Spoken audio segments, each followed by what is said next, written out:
Taste the Daily.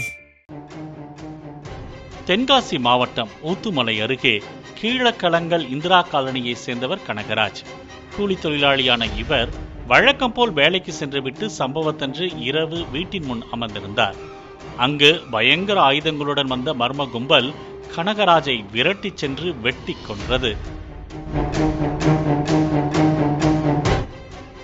தடுக்க ஓடி வந்த கனகராஜின் தந்தை நடராஜனையும் மர்ம கும்பல் தலையில் வெட்டிவிட்டு அங்கிருந்து தப்பியது.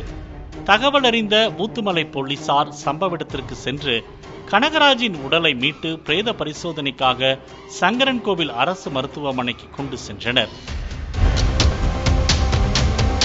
படுகாயமடைந்த நடராஜனை ஆம்புலன்ஸ் மூலம் நெல்லை அரசு மருத்துவமனைக்கு அனுப்பி வைத்தனர்.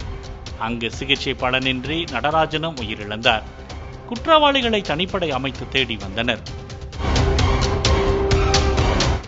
விசாரணையில் கனகராஜ் மனைவி கவிக்குயிலின் முன்னாள் காதலரான சங்கரன்கோவில் அருகே உள்ள மலையான் குளத்தை சேர்ந்த வெங்கடேஷ் என்பவர் தன் நண்பர்களுடன் சேர்ந்து இருவரையும் கொன்றது தெரிய வந்தது.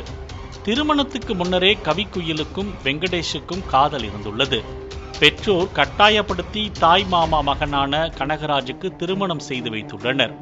ஆனால் திருமணத்துக்கு பிறகும் வெங்கடேஷுடன் கவிக்குயில் காதலை தொடர்ந்துள்ளார். கனகராஜ் இல்லாத நேரங்களில் வெங்கடேஷ் கீழக்கலங்கல் கிராமத்துக்கு வருவதை வாடிக்கையாக வைத்துள்ளார். அப்படி ஒருமுறை வந்தபோது கனகராஜ் தன் உறவினர்களுடன் சேர்ந்து வெங்கடேஷை கம்பத்தில் கட்டி வைத்து மிளகாய் பொடி தூவி கை மற்றும் முகத்தில் வெட்டியுள்ளார். இதில் வெங்கடேஷுக்கு கை விரல்கள் துண்டானதோடு முகத்தில் வடுவும் விழுந்துள்ளது. இதனால் வெங்கடேசனுக்கு பெண் தர அனைவரும் மறுத்துள்ளனர். அந்த ஆத்திரத்தில் இருந்த வெங்கடேசன் தன் நண்பர்கள் நகுல், வனராஜா, வேணு ஆகியோருடன் சேர்ந்து கனகராஜை வெட்டி கொன்றதாக வாக்குமூலம் அளித்துள்ளார்.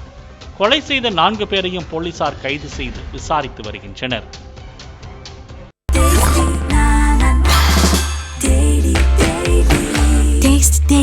Taste the Daily.